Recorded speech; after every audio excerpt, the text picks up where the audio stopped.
All right, shalom, shalom. Still GMS lesson coming at you. Before I do get into this lesson, I want to start out by giving honor, glory, and praises to the Heavenly Father and His only begotten Son, Yahweh, Bahashem, Yahushai, Bahashem, Rechah HaKodash. Accepted by honors of my apostles and elders, great millstone, taught me the 100% truth of the Bible, and who will well.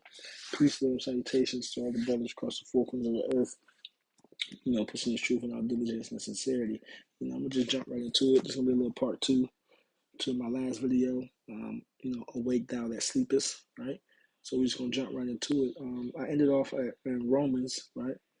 Romans 12 and I ended off in Romans 13 and 11. I finished off at 13, so I'm gonna read 13. I'm gonna read 12 again, slack you. Finish off at 12. I'm gonna read 12 again, and Lord willing, this is edifying. Romans 13 and 12. The night is far spent, the day is at hand. Let us therefore cast off the works of darkness and let us put on the armor of light. Right? So what? The night is far spent, the day is at hand. This devil's rulership is coming to an end, man. Like I read in First Peter, in the last video, First Peter chapter 4, verse 7, right? The end of all things is at hand, right? The end of this devil's rulership is coming to an end, man. Right? And what? The day is at hand, the day of the Lord, right? And what that entails more than just the actual day of his return, but what also the days that lead up to it, and we are right here, we're in it, right? The Lord is making his presence felt in the world, like it reads in Second Ezra, right, 9:1 and verse 2, right? As a matter of fact, this is how we know because verse 11, when you read it in Romans 13:11, right, it says, let me just get it. 13:11, right, it reads, and that knowing the time, that now it is high time to awake out of sleep. How do we know that? How do we know that this is the high time to awake out of sleep? How do we know, what times we're in according to the scriptures? Well, we use the scriptures. This is second Ezra, right, chapter 9, verse 1. I'm gonna go to verse 8 real quick and get this point. This is second Ezra 8:62. These things have I not shown unto all men, but unto thee and a few like thee.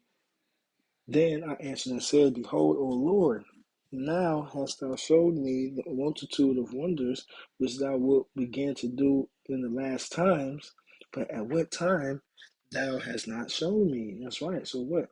First and foremost, the Lord told Ezra what? I have not shown unto all men. These things have I not shown unto all men, but unto thee and a few like thee. So what? That lets you know that it's imperative that you find the men of the Lord. Man. Not everybody, every Tom, Dick, Harry, Curly, and Moe is going to have this truth. Is not going to understand the prophecies and how to break them down to you, right? The Lord said what? Jeremiah 3:15, that He was going to give you passages according to His heart. The Hebrew word heart goes back to the Hebrew word. The word heart goes back to the Hebrew word lab, which means your mind, right? So the men of the Lord are going to be that the men are set up, right? Which we know and believe through faith that it's the men of great millstone and all the sincere brothers on down and all like-minded camps who are preaching the same doctrine are the men that the Lord set up, right? And they're going to be able to, they're going to be preaching according to the Lord's mind, according to what the Lord wants to be pushed out, man. The Lord ain't going to set up men and then they have half truths or a quarter of the truth or a third of the truth. No, He's going to supply His men with the whole truth, everything that's needed in these times to succeed, right? But again, behold, O Lord, now hast thou showed me the multitude of wonders which thou wilt begin to do in the last times, but at what time thou hast not shown me. So how do we know? How do we know that it's high time to wake out of sleep? How do we know when these things are coming? As it's in Ezra 9:1. I can highlight this whole thing, but he answered me then and said, Measure thou the time diligently in itself, and when thou seest part of the signs pass, which I have told thee before, then shalt thou understand that it is the very same time wherein the highest will begin to visit the world which He made, and this is the time. And we see that the Lord is visiting this place. He's making His words confirmed, right, of what He said He was going to do, and they're happening, which they were going to happen anyway. But what it said, we were going to. It says that He He actually then said, measure down the time diligently in itself. How do you do that? You use the scriptures. You use His word as a measuring stick, right? To read the prophecies, see what it says in the scriptures, look at your current events, what's going on in the world, relate it back to the scriptures, and what you'll know. And we know that we're in the times, right, that's leading up to the Lord's return. Right? We know that the Lord is visiting this place with the storms, with the tempests, with the sedition among men, right? Right? The scriptures say that perilous times have come, famine is coming, right? This devil is cracking down with what's being said, what's being pushed out, right? The Great Awakening, right? The big thing, the stuff in the news, right? Everything hasn't came to its full extent or came to its full fruition yet. But what we see these things, if the prophecy hasn't happened yet, it's showing its head that it's coming, man, right? So let's go back to Romans 13. Romans 13, and we'll go back to 12, right? It says, the night is far spent, the day is at hand. Let us therefore cast off the works of darkness and put on the armor of light. How do you cast off the works of darkness? Putting off that old man, right? Let me get something real quick, right? And then I'm gonna go to get that Ephesians 6, because what it said, put on the armor of light, right? It's what our Lord is the light, and He was the embodiment of His word. So what we this word is our armor, man. The wisdom, knowledge, and understanding of how about Shai is our armor that we're putting on us through this spiritual war that we're in, right? First Corinthians 14. Oh no, slack it. First Corinthians 4:17.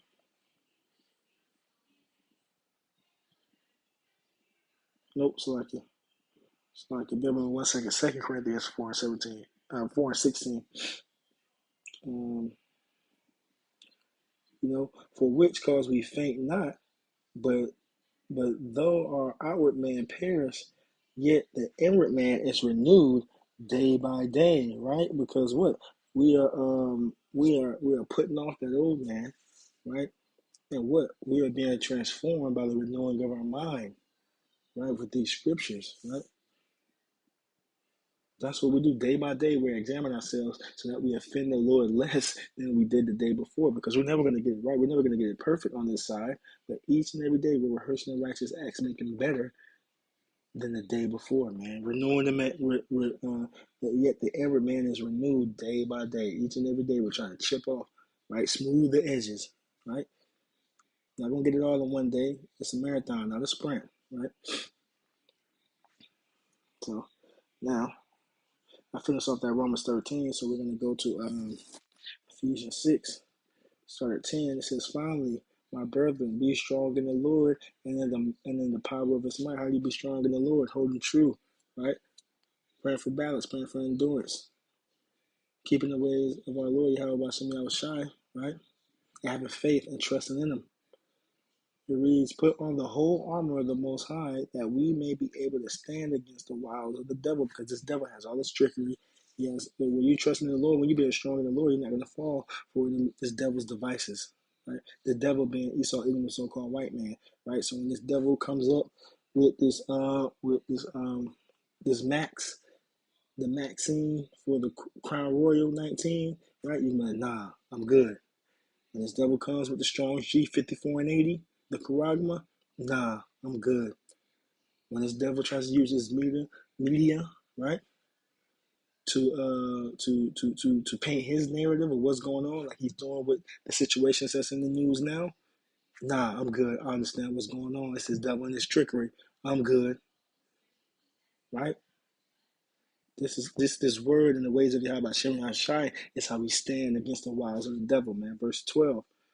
For we wrestle not against flesh and blood, but against principalities, against powers, against the rulers of the darkness, so like against the rulers of the darkness of this world, against spiritual wickedness in high places. This is not a physical battle, man.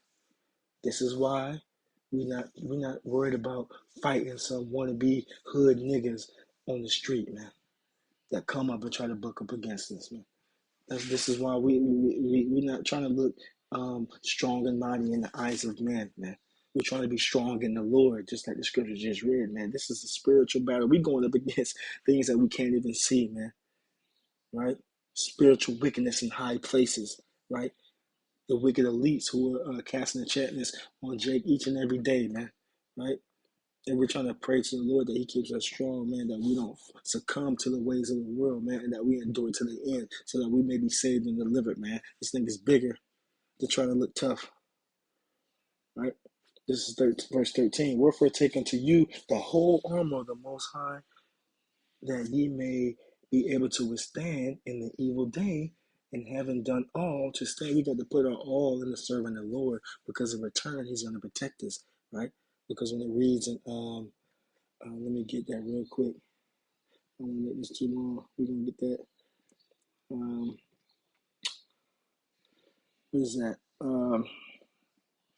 I know where it is. Sirach chapter 2, because what? Yep. This is Sirach 2 and 12. Woe be to the fearful hearts and faint hands, and the sinner that go two ways. Verse 13. Woe unto him that is faint hearted, for he believeth not. Therefore he shall not be defended. Right? Woe unto you that have lost patience, and what will ye do when the Lord shall visit you? Right. So that's the point, man. We can't be faint-hearted. We can't be weak in the mind. We got to be totally convicted and convinced in our spirit that we are on the right side, man, which is on the side of the high by. So you can't waver, right? You can't faint for a second. You have to keep working for the Lord, keep serving the Lord until the very end. That's when you have to pray for that endurance, pray for that balance. Now what? Like it reads in Ephesians 6. Ephesians 6. And what? Like it reads. Doing all that so that what? Verse 13. Wherefore take unto you the whole armor of the Most High, that ye may be able to withstand in the evil day, and having done all to stand. That evil day is coming, right? A time like no other is about to hit the face of the earth, and you want to be prepared mentally and spiritually, right? Hey, with that, I'm gonna go ahead and close it out. Giving peace and love to your elect. Lord willing, I'm gonna make a part 3 of this lesson, man. So be strong in the Lord and faint not, man. Awake thou that sleepest, awake out of this dead like mind state that you're in, when you're serving the ways of the heathen, when you're serving the ways of the world. Turn back into your power, you so-called Negroes, Latinos, and Native Americans. Shalom.